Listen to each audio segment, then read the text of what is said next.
नमस्कार दोस्तों, story book 12 में आप सभी का स्वागत है। ये कहानी एक पारिवारिक कहानी है जो आपको बहुत पसंद आने वाली है। मोहित अपनी माँ सुमित्रा के साथ एक गांव में रहता था।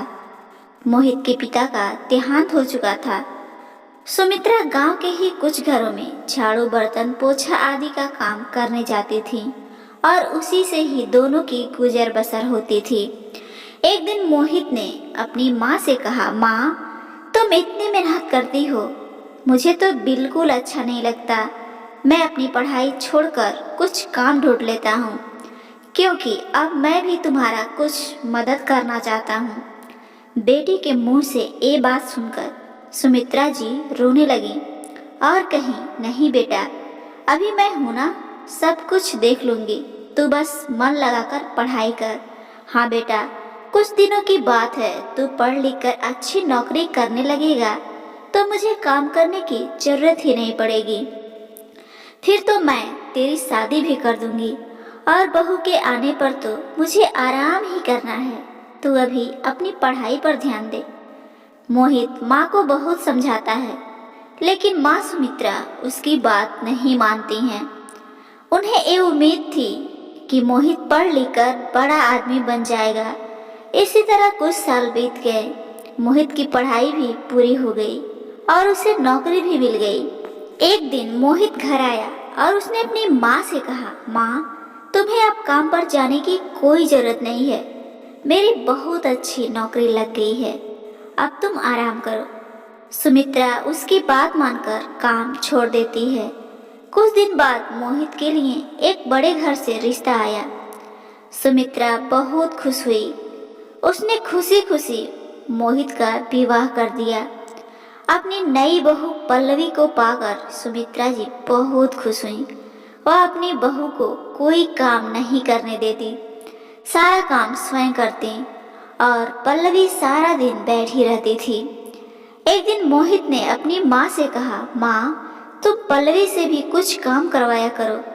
इस उम्र में तुम काम करती हो और वह बैठी रहती है। यह सुनकर पल्लवी ने कहा, मैंने तो माँ जी से कई बार कहा है काम करने के लिए, लेकिन ये सब अपने आप ही करना चाहती हैं, मुझे तो कुछ करने ही नहीं देती हैं। मोहित के कहने पर पल्लवी अगले दिन से अपनी सासू माँ के साथ घर के काम करने लगी। कुछ दिन बाद सुमित्रा जी की तबीयत खराब रहने लगी। अब तो सारा काम पल्लवी को ही करना पड़ता था और धीरे धीरे पल्लवी का स्वभाव भी बदलने लगा। अब वह सुमित्रा जी से बात नहीं करती। एक दिन सुमित्रा ने पूछा, बहू, क्या बात है, तू मेरे से बात नहीं करती? तब पल्लवी ने कहा, आपको तो पता है कि मैं कितने बड़े घर से आई हूँ और कितनी पढ़ी लिखी हूँ, और यहाँ पर आप लोगों ने तो मुझे नौकरानी ही बना दिया। ये सुनकर सुमित्रा जी ने कहा, बहू, कुछ दिनों की तो बात है, मैं ठीक हो जाऊंगी, उसके बाद मैं सारा काम कर लूंगी, लेकिन अभी तो मैं बिस्तर से उठ भी नहीं पा रही हूँ। तब पल्लवी बोली, हाँ हाँ, यह सब बहाने हैं, बहुत अच्छी तरह से मैं जानती हूँ। मैंने काम करना शुरू किया तो आपने सारा काम मेरे ऊपर डाल दिया। इतना कहकर पल्लवी अपने कमरे में चली गई और उसी दिन से उसने खाना भी नहीं बनाया। शाम को जब मोहित घर आया तब पल्लवी ने कहा, सुनो जी, मैं इतना काम नहीं कर सकती, इसलिए मैं अपने पिता के घर जा रही हूँ। तुम्हें अपनी माँ की सेवा करनी है तो करो, मुझसे यह सब नहीं होगा। यह सुनकर मोहित को बड़ा गुस्सा आया और गुस्से में बोला, मैंने शादी अपनी माँ को आराम देने के लिए की थी। अगर तुम घर का काम नहीं करोगी तो माँ इस बीमारी में कैसे काम करेगी? यह सुनकर पल्लवी गुस्से में अपने घर जाने के लिए चल दी। तभी सुमित्रा जी ने उसे रोका और कहा, बहू, इस घर को छोड़कर मत जाओ, मैं सारा काम कर लूंगी। पल्लवी फिर भी नहीं मानी और अपने पिता के घर चली गई। उसके जाने के बाद सुमित्रा रोती रहती हैं। मोहित कहता है, माँ, तुम क्यों रो रही हो? उसका गुस्सा कम होगा तो वह आ जाएगी। यह सुनकर सुमित्रा जी कहती हैं, बेटा, तू अभी उसे लेकर आ और जब तक वह नहीं आए तो भी उसके साथ वहीं पर रहना। मोहित कहता है, माँ मैं तुम्हें इस हाल में छोड़कर कैसे जा सकता हूँ। लेकिन सुमित्रा जी कहती हैं, तुम्हें मेरी कसम, नहीं तो मैं अन्न जल त्याग दूंगी और मर जाऊंगी। सुमित्रा जी के जिद के आगे मोहित हार जाता है और पल्लवी को लेने उसके घर पहुंच जाता है। वह पल्लवी को बहुत मनाता है लेकिन वह नहीं मानती है। फिर एक शर्त रखती है और अपने पति से कहती है, हम अलग घर लेकर रहेंगे, तुम अपनी माँ को हर महीने कुछ पैसे भेज देना, तब मैं तुम्हारे साथ रहने को चलूंगी।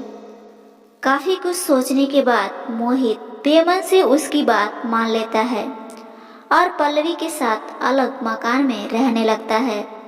उधर सुमित्रा जी अकेली रह जाती हैं। वह अकेले में बैठी बैठी अपने बेटे मोहित को याद करके रोती रहती थीं। एक दिन सुमित्रा जी के घर पर कोई दरवाजा खटखटाता है। सुमित्रा दरवाजा खोलती हैं तो देखती हैं सामने पल्लवी का भाई राजेश अपनी पत्नी के साथ खड़ा था। वे दोनों अंदर आकर सुमित्रा जी से पूछते हैं, माँ जी दीदी कहाँ हैं? सुमित्रा जी उन्हें सारी बात बता देती हैं। यह सुनकर राजेश कहता है, माँ जी मैं तो सोच भी नहीं सकता था मेरी बहन ऐसा करेगी। मैं तो अपनी पत्नी के साथ शहर में रहता हूँ। आज दीदी से मिलने का मन हुआ तो यहाँ चला आया और इतनी बड़ी बात मेरे माता पिता ने भी मुझे नहीं बताई। यह कहकर वह चला जाता है। कुछ दिन बाद पल्लवी अपने पिता के घर जाती है। वहाँ उसके भाई राजेश और उसकी पत्नी मिलते हैं। पल्लवी अपने भाई भाभी को देखकर बहुत खुश होती है और कहती है, भैया आप कब आए और मुझसे मिलने क्यों नहीं आए? माँ व पिताजी कहाँ हैं?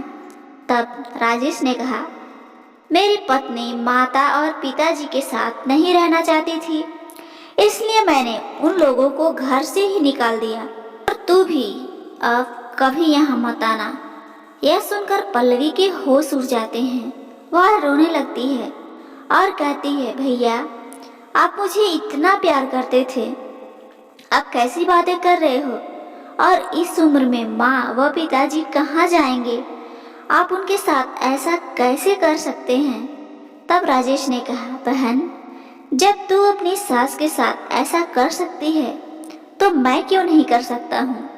मैं भी तो तेरा ही भाई हूँ।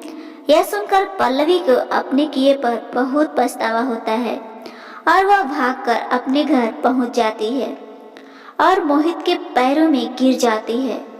मोहित के पूछने पर वह सारी बात उसे बता देती है और कहती है, मुझे माफ़ कर दो और मुझे माँ जी के पास ले चलो, मैं उनसे माफ़ी मांग लूँगी।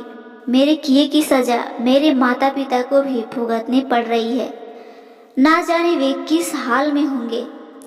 मोहित पल्लवी को लेकर अपने घर पहुँच जाता है और घर में घुसते ही पल्लवी सास सुमित्रा जी के पैरों में गिर जाती है और अपने किए इस व्यवहार के लिए माफ़ी मांगती है। तभी दूसरे कमरे से राजेश अपनी पत्नी और माता पिता के साथ बाहर आता है। पल्लवी उन्हें देखकर रोने लगती है। तब राजेश उसे बताता है कि उसने ही माता पिता को छुपा दिया था ताकि तुझे तेरी गलती का एहसास हो सके। राजेश के माता पिता भी सुमित्रा जी से माफ़ी मांगते हैं। इस तरह राजेश ने अपनी बुद्धि का इस्तेमाल करके अपनी बहन के घर में खुशियां ला दिया और परिवार को बिखरने से बचा लिया। अब वही पल्लवी अपनी सासू माँ की सेवा करती और हमेशा ही उनका ध्यान रखती थी। दोस्तों, राजेश ने जो तरीका अपनी बहन को समझाने के लिए अपनाया वह आपको अच्छा लगा या नहीं? और ये भी बताइएगा कि एक भाई होने के नाते राजेश ने भाई का फर्ज बखूबी निभाया कि नहीं? हमें आपके कमेंट का इंतज़ार रहेगा। और यदि कहानी अच्छी लगी हो तो इस चैनल स्टोरी बुक 12 को ज़रूर सब्सक्राइब करें। आपको अपना कीमती समय देने के लिए बहुत बहुत धन्यवाद।